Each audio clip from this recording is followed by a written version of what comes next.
everyone, this is Dr. Monisha and welcome back to my YouTube channel Self Learning. Yes, we are live now. फिर से हम लोग एक बार फिर से आपके साथ रूबरू हो चुके हैं। तो सभी को गुड इवनिंग, राम राम, नमस्कार, सत श्री अकाल, आदाब। जैसे भी आप मुझसे अपने आप को कनेक्ट समझें उसी सभी भाषाओं में आप सबका वेलकम। तो ऐसा करते हैं, एजुकेशन वाला जो हमारा कल का टॉपिक था जिसमें हम बात कर रहे थे थ्योरीज ऑफ पर्सनालिटी की, उसी को आगे बढ़ाते हैं, है ना। कल मैंने आपको बता दिया था कि टाइप्स जो थ्योरीज होती हैं दो प्रकार की होती हैं, एक होती है टाइप थ्योरी और दूसरी होती है ट्रेट थ्योरी। अब ये टाइप का मतलब क्या है और ट्रेट का मतलब क्या है। टाइप का मतलब होता है आकार के हिसाब से कौन कैसा दिखाई दे रहा है, किस तरीके की उसकी फिजिक है, किस तरीके से उसका लुक है, अपीयरेंस कैसा है, उसके हिसाब से। और ट्रेट का मतलब हो जाता है गुण, मतलब गुणों के आधार पर अलग अलग तरीके की पर्सनालिटी होती है। तो कौन कौन सी थ्योरीज हैं इसके बारे में हमें चर्चा करनी है। तो सभी लोग आप सभी जुड़ जाइए, कनेक्ट हो जाइए और हम आज की क्लास को स्टार्ट करते हैं। इंपॉर्टेंट है। तो पर्सनालिटी वाला जो पोर्शन है ना, उसमें से हमारी फ्राइड की थ्योरी हो जाएगी, अल्पोर्ट की थ्योरी यहाँ से हो जाएगी। इसके बाद में जो अलग अलग थ्योरीज हैं उनके बारे में हम पढ़ेंगे जो हमें हमारे सिलेबस में दी हुई है। चलिए स्टार्ट करें बिना देरी करें। थ्योरी ऑफ पर्सनालिटी में फर्स्ट थ्योरी है आपकी टाइप थ्योरी, जो कि आकार, यानी कि आपकी जो बॉडी का आकार है, आप कैसे दिखाई दे रहे हैं, आपका शेप क्या है, उसके आधार पर होती है ना। तो टाइप थ्योरी है, कई सारे ऐसे साइकोलॉजिस्ट हुए हैं जिन्होंने ये टाइप थ्योरी दी है। उनमें से सबसे पहला नाम, सबसे पुरानी थ्योरी जो है वो हिप्पोक्रेट की होती है। सबसे पुरानी मतलब सबसे ओल्डेस्ट थ्योरी है हिप्पोक्रेट्स की। इन्होंने ये फादर ऑफ मेडिसिन भी माने जाते हैं। इनकी ही शपथ ली जाती है जब डॉक्टर्स बनते हैं, उस समय पे जो शपथ लेते हैं ना वो हिप्पोक्रेट की ही लेते हैं। तो यहाँ पर हिप्पोक्रेटिक ओथ्स कहते हैं ना इसको। तो ये है हिप्पोक्रेट की थ्योरी। क्या है इसके बारे में हम लोग इसके बाद डिटेल में समझेंगे। नेक्स्ट है कार्ल जुंग की। कार्ल युंग भी कहा जाता है ना, जुंग भी कहा जाता है। क्योंकि कई जगह जा को वा बोला या बोला जाता है, या को जा बोला जाता है, वो मैटर नहीं है। आपको कार्ल जुंग याद रखना है, जो भी आप याद रख सकते हैं। नेक्स्ट है क्रैचमैन की थ्योरी, फिर आती है शेल्डन की थ्योरी, और ये है फ्रीडमैन एंड रोजरमैन की थ्योरी। ठीक है, ये सारी की चारों थ्योरीज किसके आधार पर है, टाइप के आधार पर है। मतलब हमारा जो बॉडी शेप होता है उस हिसाब से आपकी पर्सनालिटी को डिवाइड किया गया है। ठीक है। अच्छा, नेक्स्ट बात आती है ट्रेट थ्योरी, मतलब गुणों के आधार पर डिवीजन, गुणों के आधार पर वर्गीकरण। तो फर्स्ट आती है गोल्डन आर्पोर्ट की थ्योरी। इसको भी 3 पार्ट्स में डिवाइड किया गया। उन्होंने 3 हिस्से बताए हैं हमारी गुणों के। एक होता है ऐसा गुण जो केंद्रीय गुण कहलाता है, जो हमारा बाय बर्थ होता है। फिर दूसरा हम अडॉप्ट करते हैं। तीसरा है जो कि लोगों से मिलते जुलते में हम सेकेंडरी गुण जो होता है वो प्रदर्शित करते हैं, उसको हम डिटेल में अभी पढ़ेंगे। फिर नेक्स्ट है ट्रेट थ्योरी में 2 ही प्रकार हैं। कैटल की थ्योरी, इन्होंने 16 पर्सनालिटी फैक्टर्स बताए हैं। 16 टाइप के जो पर्सनालिटीज के फैक्टर होते हैं उसको बताए हैं। और इसके बाद में उन्होंने सोर्स ट्रेट और सरफेस ट्रेट के नाम से 2 ट्रेट्स बताए हैं। क्लियर। तो ये हो गई आपकी ट्रेट थ्योरी और टाइप थ्योरी के प्रकार। अब हम एक एक करके सारी ही थ्योरीज को पढ़ लेते हैं। सबसे पहले हम पढ़ेंगे हिप्पोक्रेट की थ्योरी।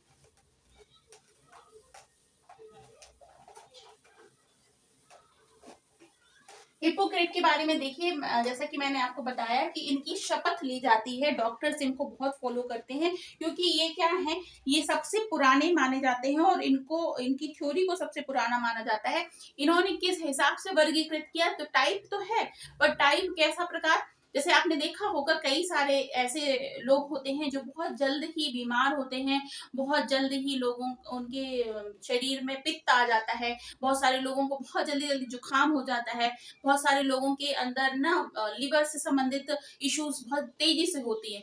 कुछ लोग कहते हैं ना कि यार ये व्यक्ति जो ऐसा है, इसको जैसे ही मौसम बदलता है बीमार हो जाता है। तो उन्होंने उस तरीके के टाइप के आधार पर वर्गीकृत किया है।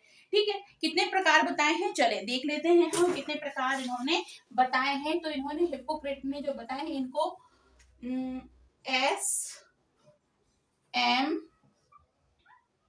पी और सी, SMPC के नाम से भी जाना जाता है, SMPC थ्योरी। ठीक है, ऐसे उन्होंने बताया सेंग्विन। सेंग्विन आप लोग साथ साथ में लिखते भी जाइए तो बहुत सही रहेगा, आपके नोट्स बनते जाएंगे। एम से बताया उन्होंने मेलेकोनिक।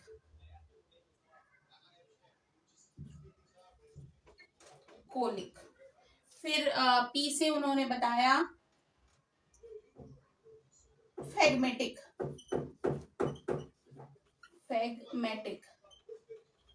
फिर सी से उन्होंने बताया क्लोरिक,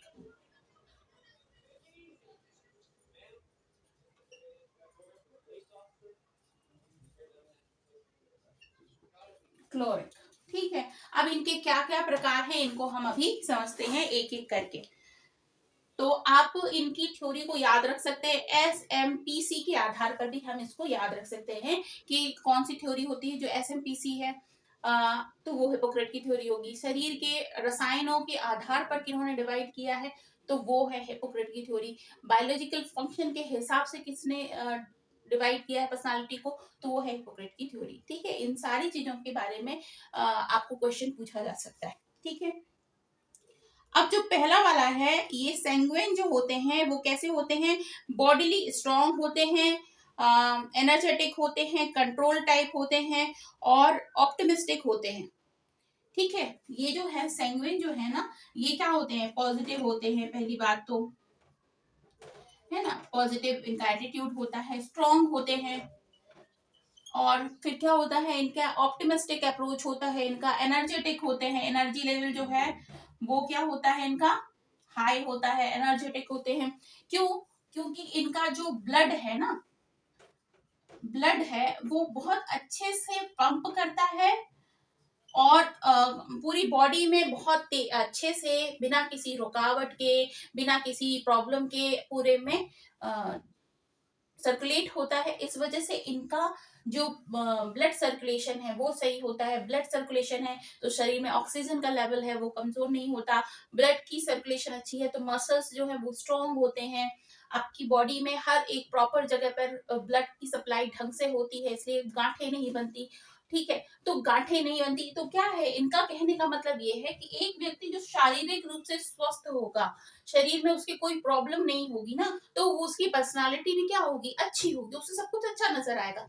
जैसे एक एग्जाम्पल है, रिलेट कर सकते हैं आप सभी लोग। हमारे घर में हमारी सभी जो ओल्ड लेडीज होती हैं उन सभी को कुछ ना कुछ ऐसे जैसे कमर की प्रॉब्लम हो गई है, घुटने की प्रॉब्लम हो गई है, ये हो जाती है। फिर आप कहते हैं कि ओल्ड लेडीज को चिड़चिड़ी हो जाती है, वो उनको चिड़चिड़ाहट आ जाती है। उनको क्यों चिड़चिड़ाहट आती है? उसका रीजन क्या होता है? वो इसलिए होता है कि उनको चलने बैठने उठने में दर्द होता है। अगर वो वही जब जवान थी, जब उनको ऐसी कोई प्रॉब्लम नहीं थी तो वो ऐसी चिड़चिड़ी नहीं थी, लेकिन अब हो रही है क्योंकि उनका शरीर जो है वो उनका साथ नहीं देता है, उनको दर्द होता है जहां तहां। तो उस वजह से उनके अंदर चिड़चिड़ाहट आ जाती है, उनके अंदर स्ट्रेस लेवल बढ़ जाता है, एंजाइटी बढ़ जाती है। इसी वजह से उनका बिहेवियर जो है वो खराब हो जाता है। पहले अच्छा था, जब उनका शरीर अच्छा चलता था तब बिहेवियर भी अच्छा था। तो यहाँ पर उनका कहने का मतलब ये है, जो सैंग्विन टाइप के लोग होते हैं, सैंग्विन जो होते हैं वो क्या होते हैं? बॉडीली स्ट्रांग होते हैं, एनर्जेटिक होते हैं और पॉजिटिव होते हैं, ऑप्टिमिस्टिक अप्रोच होता है इनका, क्योंकि इनका शरीर स्वस्थ होता है, इनका ब्लड सर्कुलेशन अच्छा होता है। ठीक है, अब हम पढ़ते हैं दूसरे जो होते हैं, ये मेलाकोनिक जो होते हैं वो क्या होते हैं? ये देखिए सबसे बुरे माने गए हैं, इन्होंने बताया है ये सबसे बुरे। इनको बताया सबसे अच्छा और इनको बताया सबसे बुरा। अब क्यों होता है मेलाकोनिक क्यों होते हैं सबसे बुरे? क्योंकि ये किडनी कमजोर होती है, दुखी होते हैं, परेशान होते हैं और बॉडीली वीक होते हैं, पेसिमिस्ट होते हैं। ठीक है, इनके शरीर से काला पित्त निकलता है, काला पित्त। ठीक है, काला पित्त क्या होता है? ये एसिड बनता है, जो कि आपने देखा होगा ना, कई लोगों को जब पित्त बढ़ जाता है इसकी वजह से उनको वॉमिटिंग होना शुरू हो जाती है। तो इनके शरीर से मेलाकोनिक जो होते हैं, इनके शरीर से क्या होता है? काले पित्त की अधिकता होने की वजह से ये हमेशा ही इनकी किडनी जो है वो प्रॉब्लम में होती है। ठीक है, निराशावादी होते हैं, बहुत ज्यादा निराशा होती है इनके अंतर्गत। पेसिमिस्ट होते हैं, मतलब हर जगह पे ये नुक्स निकालते रहते हैं, लोगों में कमियां निकालते रहते हैं। क्यों? क्योंकि इनका जो शरीर है वो उसी तरीके से बनावट उसकी होती है, उसी तरीके का वो एनर्जी निकालता है। एनर्जी नाम पे जीरो हो जाते हैं, एनर्जी इनके अंदर होती नहीं है, शरीर कमजोर होता है, वीक होता है। तो इस तरह से ये मेलाकोनिक तो तरीके बताए हैं, वो है सबसे जो लो कैटेगरी बताई है लोगों में से, उसकी पर्सनालिटी ये होती है मेलाकोनिक। उसका रीजन और कुछ नहीं है, उसका रीजन ये है कि उनका शरीर में जो जिस तरीके की एसिडिक क्रियाएं होती हैं, जिसकी वजह से वो शरीर उनका ऐसा रिएक्ट करता है कि वो खुश नहीं रह पाते, दुखी रहते हैं हमेशा। क्या रहते हैं? दुखी रहते हैं। अब बहुत होते हैं ऐसे घरों में, हर तरीके की पर्सनालिटी आपके घरों में ही मिल जाएगी, ज्यादा दूर नहीं ढूंढना पड़ता है, सारे मिल जाते हैं। अगला आता है फैगमेटिक। फैगमेटिक कौन होते हैं? खुश रहते हैं और आलसी होते हैं। खुश रहते हैं और क्या होते हैं? आलसी होते हैं। आलसी होते हैं। आलसी लोग कौन होते हैं? किनके अंदर आलस होता है?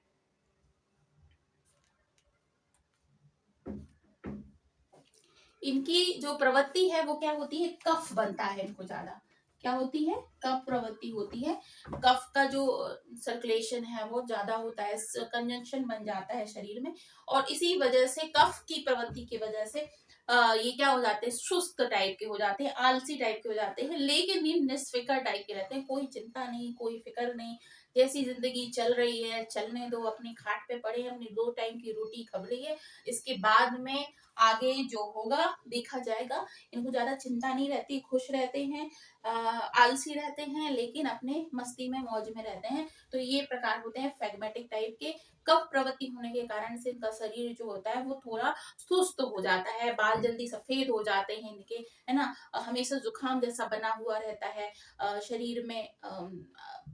कैसा भी मौसम चेंज होता है वैसे इनको सर्दी खांसी ज्यादा हो जाती है। तो इस तरीके से होने के बाद भी आलसी होते हैं बट खुश रहते हैं। ठीक है, शरीर अपनी जिंदगी को लेकर ज्यादा परेशान नहीं होते, हमेशा रोना चीखना नहीं मचाए रहते हैं, ये खुश रहते हैं। ठीक है, नेक्स्ट आ जाते हैं हम। बचता है हमारा क्लोरिक। ये ठीक ठाक होते हैं, ज्यादा ना अच्छे ना बुरे, बैलेंस होते हैं। इनके शरीर से पीला पित्त निकलता है। ठीक है, एसिड तो बनता है बट पीला होता है। ये ठीक ठाक से होते हैं, ज्यादा ना इनके अंदर खुशी होती है ना ही ज्यादा गम होता है, बस अपनी जिंदगी ठीक ठाक से चलाते रहते हैं। बस सोचते हैं कि अपना जो क्या है शरीर है वो सही रहे। इमोशनली वीक होते हैं, पर ये पीला पित्त जिनके निकलता है ना वो इमोशनली वीक होते हैं। उनके शरीर में जल्दी जल्दी से एसिड बढ़ जाता है, जिसके कारण से उनको बहुत सारी अलग अलग तरह की प्रॉब्लम होती है। एंजाइटी लेवल इनका इसी वजह से बढ़ता रहता है, लेकिन बाकी ये ठीक है, ठीक ठाक रहते हैं। बॉडी इनकी ठीक ठाक रहती है, ज्यादा ना स्ट्रांग रहती है ना कमजोर रहती है। पीला पित्त बनता है, इसकी वजह से इनको जल्दी जल्दी जैसे एसिडिटी बनना, गैस बनना, इस तरीके की प्रॉब्लम होती रहती है। बट ये ठीक ठाक रहते हैं, ना ही तो ज्यादा खुश ना ही ज्यादा दुखी। क्लियर? तो ये हो गए हिप्पोक्रेट के अनुसार आपकी क्या थ्योरी ऑफ पर्सनालिटी। क्लियर? अब यहाँ पर ये आपको याद रखना है कि हिप्पोक्रेट्स ने किस तरीके से दिया था, तो आप याद रख सकते हैं एसएमपीसी। एसएमपीसी थ्योरी किसकी है? हिप्पोक्रेट्स की है। शरीर में बनने वाले एसिड और रसायनों के आधार पर लोगों को डिवाइड किया है, पर्सनालिटी को डिवाइड किया है, तो वो किसने किया है? हिप्पोक्रेट ने किया है। तो ये याद रखने वाली चीज है, याद रख सकते हैं आप, ज्यादा मुसीबत वाली बात नहीं है। ये पूछा जा सकता है कि कौन से जो हैं जिनकी वजह से लोग डॉक्टर जो है शपथ लेते हैं, तो उनको कहते हैं हिप्पोक्रेट। ठीक है, नेक्स्ट अपन पढ़ लेते हैं कार्ल जुंग।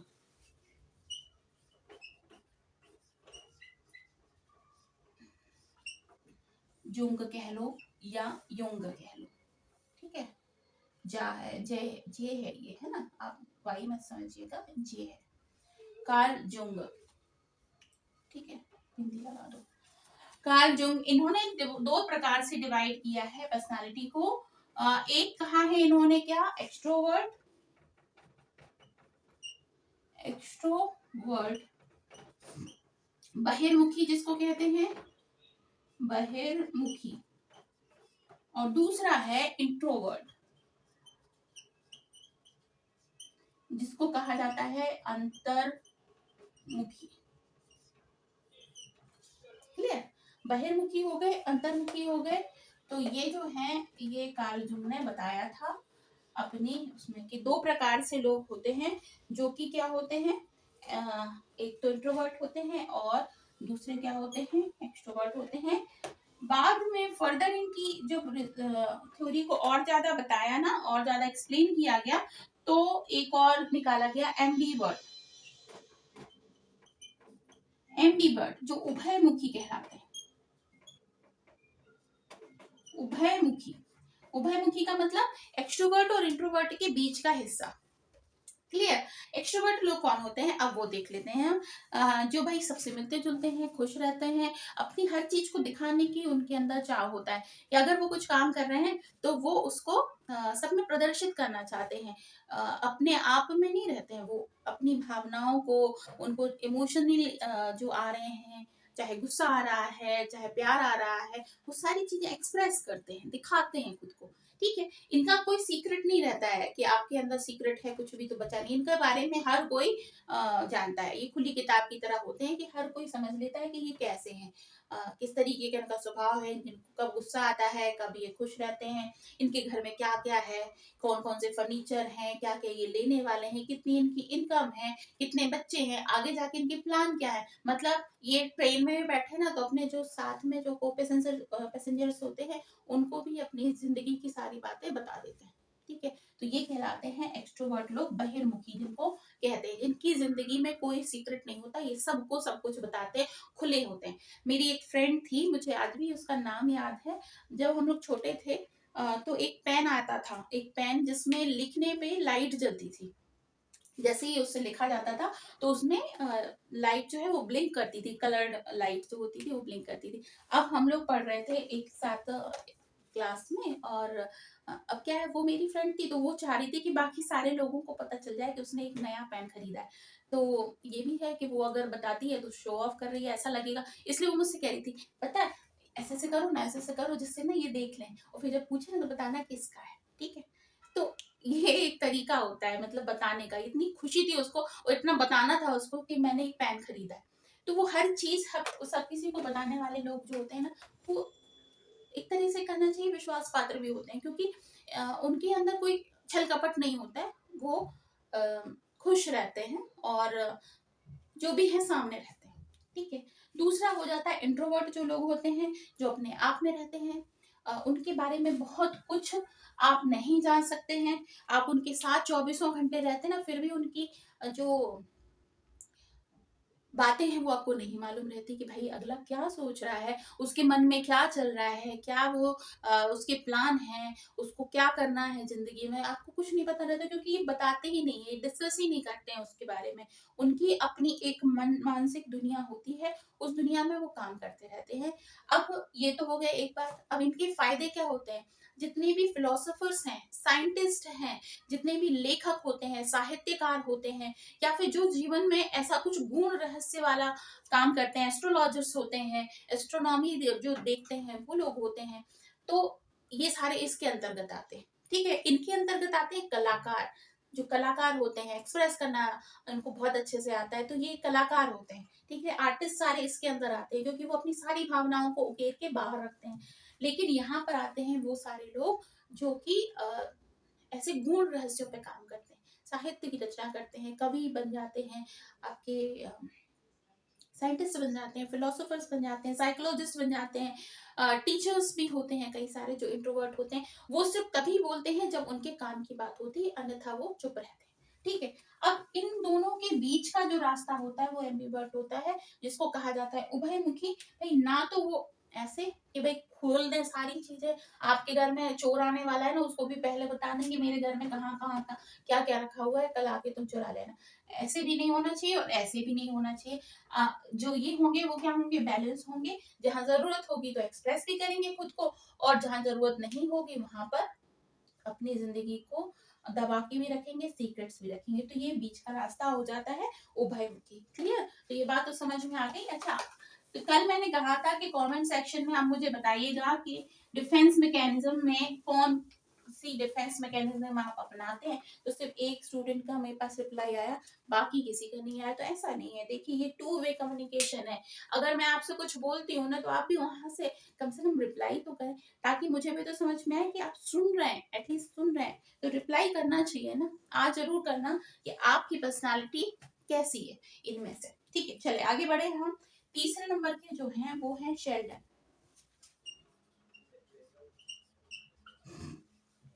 शेल्डन। ठीक है, अब इन्होंने किस तरीके से डिवाइड किया है देख लेते हैं। फर्स्ट आता है एंडोमॉर्फी,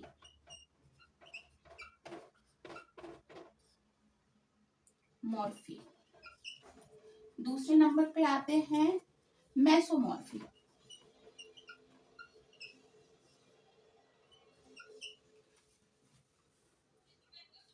ठीक है, फिर आते हैं एक्टोमॉर्फी।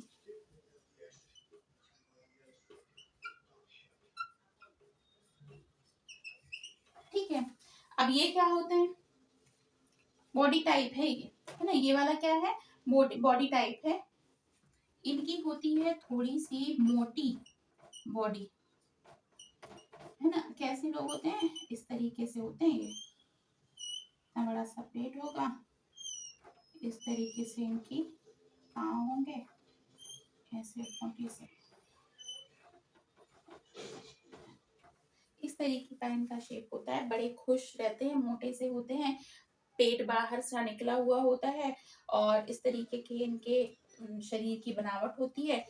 लेकिन मसल्स का डेवलपमेंट इनका अच्छा नहीं होता, बॉडी में केवल फैट टाइप का बड़ा होता है। और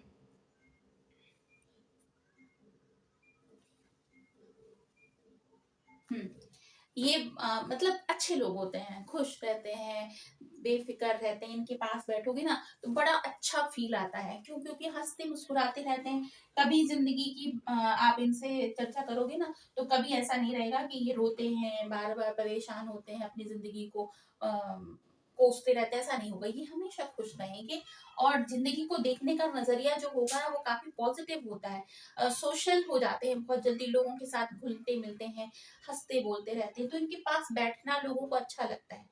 देखने में जरूर गोलमोल से होते हैं, लेकिन अच्छे लोग होते हैं।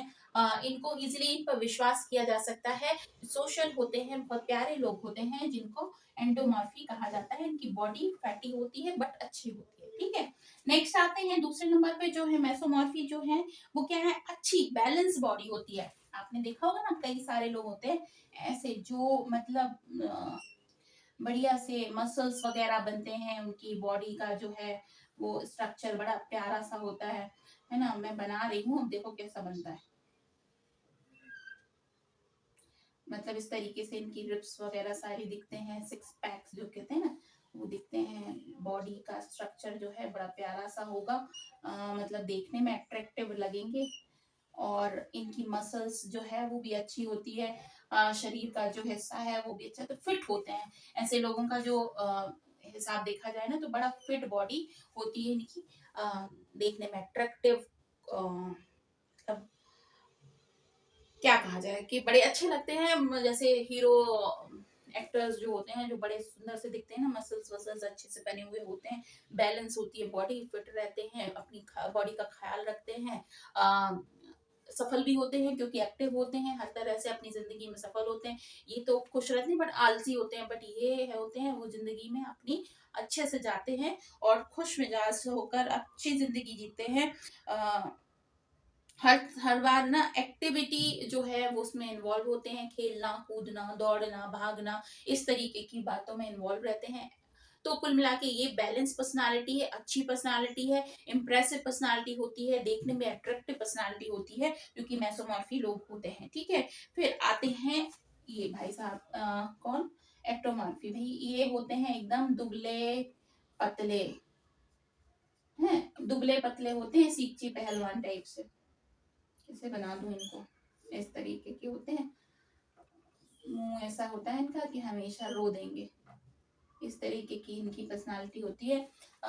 जैसे रोने पीटने वाले लोग नहीं होते, इनको दुनिया की हर एक चीज से मुसीबत लगती है कि सब लोग जो हैं बहुत दुखी हैं, और सब लोग जो हैं वो दूसरे लोगों को दुखी कर रहे हैं, है ना। जिंदगी में दुनिया में जितनी भी एक्टिविटीज हो रही हैं वो सिर्फ इनको परेशान करने के लिए हो रही हैं। इस वजह से इनको ऐसा फील होता है, क्योंकि ये शरीर से इस तरीके के होते हैं कि इनके शरीर में जान नहीं होती है, कुछ करना चाहते नहीं है, और इनका जो थिंकिंग प्रोसेस है हमेशा पेसिमिस्ट होता है, निराशावादी होता है। ठीक है, तो शेल्डन ने इस तरीके से डिवाइड किया पर्सनालिटी को। एक मोटी बॉडी जो स्थूल शरीर कहते हैं जिसको, एक कही फिट बॉडी जो कि बड़ा अच्छा पर्सनालिटी होती है, एक उन्होंने कहा क्या दुबले पतले से निराशावादी लोग जो कि परेशान रहते हैं और दुनिया को परेशान करते हैं। क्लियर। चल आगे बढ़ाते हैं हम अपने इसको, और अगले जो हैं उनके बारे में पढ़ लेते हैं फटाफट। क्या है अगले? क्रैशनर। इनका भी इसी तरीके का है जैसा कि इनका शेल्डन का था ना। लोग पता है कंफ्यूज बहुत होते हैं क्रैशनर में और शेल्डन में, तो आप लोग याद रखिएगा इनका भी बिल्कुल वैसा ही है जैसा उन्होंने नाम उन्होंने अलग कर दिए हैं। क्रैशनर। क्रैशनर का जो बॉडी टाइप है वो कैसा है? पहले होते हैं जैसा उनका था ना शेल्डन का वैसे ही है, इन्होंने नाम चेंज कर दिया है। इसमें बताया है पहली होती है क्या? पिकनिक। पिकनिक, ठीक है। दूसरा होता है एथलेटिक।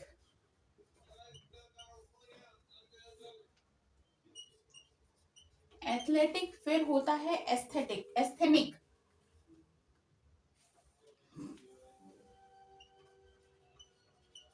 एस्थेनिक, ठीक है। पिकनिक, एथलेटिक और एस्थेनिक। इनका भी वही होता है, मोटे ताजे खुश मिजाज, जैसा कि मैंने बताया था। मोटे ताजे रहेंगे, बॉडी जो है स्थूल रहेगी, खुश मिजाज रहेंगे, बट आलसी रहते हैं, आशावादी होते हैं, हंसते खेलते मुस्कुराते रहते हैं, सोशल जल्दी हो जाते हैं, और दुनिया में इनके साथ बैठने वाले लोगों को अच्छा लगता है, खुशी होती है, ठीक है। बट ये लोग थोड़े उतने सफल नहीं होते हैं क्योंकि निराशावादी तो नहीं होते, आशावादी होते हैं, बट काम में इनका मन नहीं लगता है। इनकी बॉडी इस तरीके की होती है कि आराम पसंद होते हैं, मसल्स रेट इनका कम होता है, बॉडी में फैट ज्यादा होता है। एथलेटिक बॉडी है, नाम से ही दिख रहा है एथलेटिक, मतलब जो रनिंग में, एक्सरसाइज में बहुत ज्यादा इन्वॉल्व होते हैं, तंदुरुस्त होते हैं, शरीर की बनावट ऐसी होती है कि मारे तो पत्थर फूट जाए, इस तरीके की बॉडी होती है, मसल्स अच्छे होते हैं। इस वजह से इनकी बैलेंस पर्सनालिटी होती है, अट्रैक्टिव होती है, एनर्जेटिक होती है, एक्टिव होती है, ठीक है। तो इस तरीके की पर्सनालिटी होती है। एथलेटिक, एस्थेनिक वही होते हैं दुखी, निराशावादी, और क्या?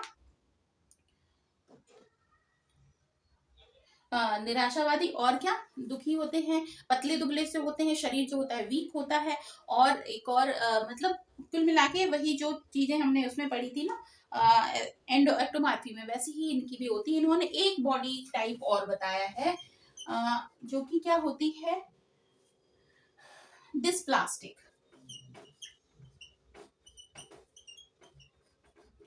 डिस्प्लास्टिक बॉडी जो कि क्या होती है?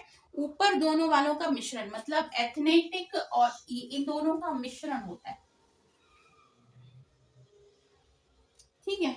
मिश्रण में होते हैं, इसका नहीं, एस्थेनिक का नहीं, ऊपर वाले दोनों, यानी कि आपकी पिकनिक और एथलेटिक बॉडी का मिश्रण होता है। मतलब जो ज्यादा ना मोटे होते हैं ना ही ज्यादा बहुत ज्यादा मसल्स रेट जिनका अच्छा होता है वो होते हैं, बट दोनों में बैलेंस वाले होते हैं, तो इनको डिस्प्लास्टिक बॉडी कहा जाता है, ठीक है। अब जब दोनों का मिश्रण है तो उनके गुण भी दोनों के ही होते हैं, बहुत ज्यादा ना तो बहुत इनके गुण भी नहीं आते हैं, बहुत इनके भी नहीं आते, दोनों का बैलेंस रहता है, तो डिस्प्लास्टिक हो जाते हैं। तो कितने प्रकार हो गए इनके? 4 प्रकार हो जाते हैं, PAAT, ठीक है।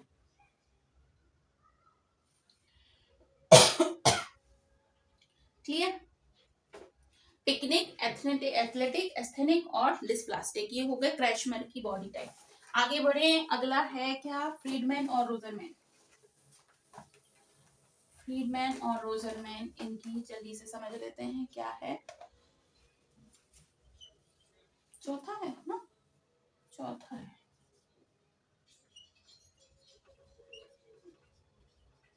फ्रीडमैन और रोजरमैन।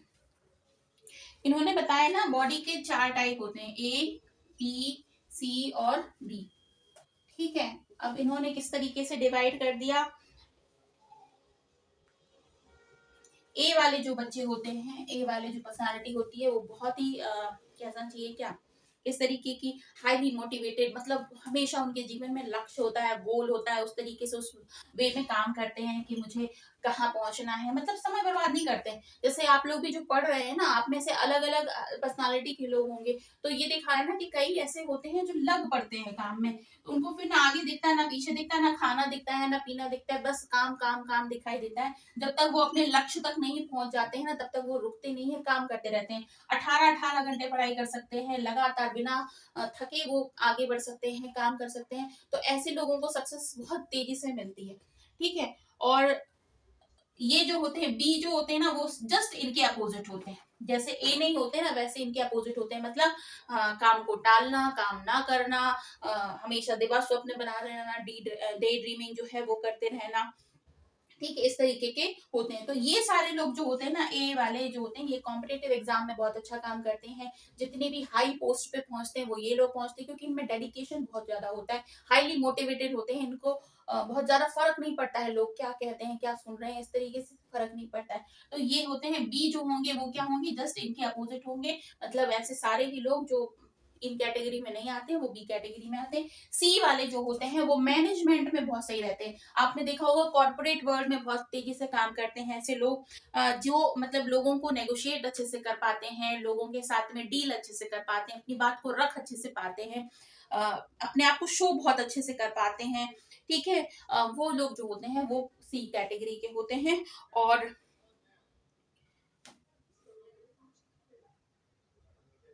ठीक है, डी कैटेगरी में क्या होता है, इनसे अपोजिट होते हैं जो डी कैटेगरी के होते हैं। क्लियर। तो ए बी सी डी उन्होंने बताया। एक होते हैं ए जो क्वालिटी वाले स्टूडेंट्स होते हैं, बच्चे होते हैं। बी जिनमें ए के गुण नहीं होते हैं। सी में कौन से गुण होते हैं, मैनेजमेंट वाले गुण होते हैं, और अपने आप को एक्सप्रेस करने वाले गुण होते हैं, कॉर्पोरेट वर्ल्ड में जाने वाले बिजनेस वाले गुण अच्छे से होते हैं। और डी में ये वाले गुण नहीं होते हैं। ठीक है। अब इनको क्या है, क्योंकि ये नेगेटिव पॉइंट क्या हो जाता है इनका, ये बता दिया जाए तो नेगेटिव पॉइंट में इनको क्योंकि इनका दिमाग बहुत तेजी से चलता है, और बहुत ज्यादा ये काम करते हैं, काम करते वक्त अपने खाने पीने का ख्याल नहीं रखते, तो इनको जो प्रॉब्लम है वो कौन सी हो सकती है, इनको हार्ट से संबंधित प्रॉब्लम होती है। अटैक आना, ये इस तरीके की घटना होना, ये इनके साथ हो सकता है, क्योंकि ये इस तरीके की इनकी एक्टिविटी होती है जिसकी वजह से इनको प्रॉब्लम हो जाती है। और जो सी वाले होते हैं, इनको क्या होता है, इनको कैंसर की दिक्कत हो सकती है आगे, ऐसा इन्होंने कहा है, फ्रीडमैन और रोजरमैन ने अपनी बातों को बताया है। ठीक है। तो ये हो गए आपके कौन कौन सी 4 थ्योरीज मैंने बता दी। अब जल्दी से हम ट्रेड थ्योरी को और समझ लेते हैं, तो फिर इस क्लास को करते हैं फिनिश। ट्रेड थ्योरी में देखिए, गोल्डन अल्पोर्ट की थ्योरी है, और दूसरी किसकी बताई मैंने, शेल्डन की। तो ट्रेड थ्योरी पढ़ लो आप, ट्रेड थ्योरी है ना, फर्स्ट होगी किसकी, गोल्डन गार्डन है ना, मैं गोल्डन गोल्डन बोलती हूँ, गार्डन अल्पोर्ट। ठीक है। इसमें इन्होंने क्या बताया कि 3 टाइप से ट्रेट्स होते हैं अपने जीवन के। एक हो जाते हैं क्या, गुण, कार्डिनल गुण कहलाते हैं ये, cardinal trait, cardinal trait. Cardinal trait का मतलब होता है मुख्य गुण, आपकी जीवन के, आपके मुख्य गुण जो आपकी जीवन के बारे में होते हैं। दूसरे नंबर पे आते हैं सेंट्रल ट्रेट, सेंट्रल ट्रेट, ये क्या होते हैं, आपके केंद्रित गुण होते हैं। क्या होते हैं, अभी मैं इसको समझाऊंगी आपको, केंद्रित। ठीक है। अगला होता है, ये होते हैं सेकेंडरी, सेकेंडरी ट्रेट, या इसको कहा जाएगा द्वितीयक, द्वितीयक। ठीक है। तो कार्डिनल ट्रेट, सेंट्रल ट्रेट और सेकेंडरी ट्रेट है ना। दूसरी जो थ्योरी है वो किसकी है, कैटल की है, कैटल की थ्योरी है। और इन्होंने क्या बताया है कि 2 प्रकार के ट्रेट होते हैं, एक होता है सोर्स ट्रेट और दूसरा होता है सरफेस ट्रेट, सरफेस ट्रेट है ना। और इन्होंने बताए हैं 16 आपके पर्सनालिटी फैक्टर होते हैं, उसको बताया है। ठीक है। अब गॉर्डन अल्पोर्ट की जो थ्योरी है उसमें बता लें कि जो आपके गुण होते हैं ना, जो मुख्य गुण होते हैं वो क्या होता है, जिसको लेकर आप पैदा होते हैं। जैसे सेल्फिशनेस होती है, अपने बारे में सोचना, अपने बारे में करना, ग्रीडीपना होता है कि भाई मुझे ये चाहिए है, मुझे ये लेना है, कैसे भी करके लेना। लेकिन ये मुख्य गुण है आपके, आपके जीवन से शुरू होते हैं, आपकी मृत्यु में खत्म होते हैं। ये तरीके से मतलब बदलते नहीं है, ये आपके मुख्य गुण है, इसको लेकर आप पैदा होते हैं। तो कार्डिनल ट्रेट क्या होता है? जिसको लेकर आप पैदा होते हैं, ठीक है। मुख्य रूप से आपका गुण, जो बेसिक आपका नेचर है वो। सेंट्रल ट्रेट जो होता है वो क्या होता है? सेंट्रल ट्रेट जो हमारी जीवन में हम अडॉप्ट करते हैं, जैसे ऑनेस्टी हो गया, काइंडनेस हो गया, जो सेंट्रल ट्रेट है हम अडॉप्ट करते हैं अपनी जीवन में। लोगों को देखा, हमको भावनात्मक उबार आ गया तो हमने उनके साथ उनकी हेल्प कर दी, तो ये कहलाता है क्या? Central trait. फिर आ जाता है सेकेंडरी ट्रेट। सेकेंडरी ट्रेट मतलब आपका दूसरे तरीके का व्यवहार। देखिए, ये बहुत अच्छे से समझने की बात है। एक व्यक्ति है तो बड़ा कनिंग टाइप का है ना, बट दूसरों को दिखाने के लिए वो किस तरीके से अपने आप को दिखाएगा कि मैं बहुत अच्छा हूँ, मैं बहुत एक्टिव हूँ। भले घर में आके वो चिल्ला चूट करता हो, लेकिन बाहर जाके अपने आप को धर्मात्मा शो करता है। तो वो हमारे सेकेंडरी गुण होते हैं, मतलब जो हम है नहीं, लेकिन हम दूसरों को प्रदर्शित करने के लिए अच्छे बन जाते हैं। एक घर में है ऐसा व्यक्ति जो कि बात नहीं करता, जिंदगी में किसी से बात नहीं करेगा, घर में पता है मुंह बंद करे बैठा हुआ है, लेकिन बाहर जाके लोगों के साथ में बहुत अच्छे से घुलता मिलता है, क्योंकि उसको वहां से फायदा होने वाला है। तो ये सेकेंडरी गुण जो होते हैं, जो हम बाहर शो करते हैं, वो कहलाते हैं सेकेंडरी ट्रेट। क्लियर? अब इन्होंने बताया सोर्स और ट्रेट और सरफेस ट्रेट, और उसके बाद में 16 पर्सनालिटी के फैक्टर बताए थे। वो बहुत ज्यादा है, वो उन लोगों के लिए इंपॉर्टेंट हो जाते हैं जो साइकोलॉजी को का मतलब मेन सब्जेक्ट के रूप में पढ़ते हैं। ठीक है, बाकी हमको बस इतना समझ में, कैटल ने 2 प्रकार के ट्रेट बताए थे, सोर्स ट्रेट और सरफेस ट्रेट। 16 प्रकार की पर्सनालिटी के फैक्टर बताए थे। क्लियर? तो ये आज का हो गया हमारी क्लास, जिसमें हमने टाइप थ्योरी और ट्रेड थ्योरी के बारे में डिटेल में पढ़ा। आई होप कि आपको समझ में आया होगा, क्लास अच्छी लगी होगी। अच्छी लगी है तो बस एक ही बात है, लाइक कीजिएगा, शेयर कीजिएगा अपने दोस्तों के साथ में, और चैनल को जरूर सब्सक्राइब कर लीजिएगा। बस इतनी ही सी बात है। मैं बहुत मेहनत कर रही हूँ यहाँ पे, आप भी मेरे साथ करते रहिए। कम से कम 2 वे कम्युनिकेशन कीजिए। अगर आप वीडियोस देखते हैं तो लाइक कीजिए और शेयर जरूर कर दीजिए लोगों के साथ में, ताकि दूसरों तक भी ये हेल्प पहुंचे और हमारी जो फैमिली है वो बड़ी होती जाए। ठीक है? अगेन मैं बता दूं कि अगर मुझसे आप कनेक्ट होना चाहते हैं तो पहला तो आपको टेलीग्राम चैनल है, और दूसरा है कि आप मेरे से कनेक्ट होने के लिए मुझे व्हाट्सएप कर सकते हैं। नंबर ये है,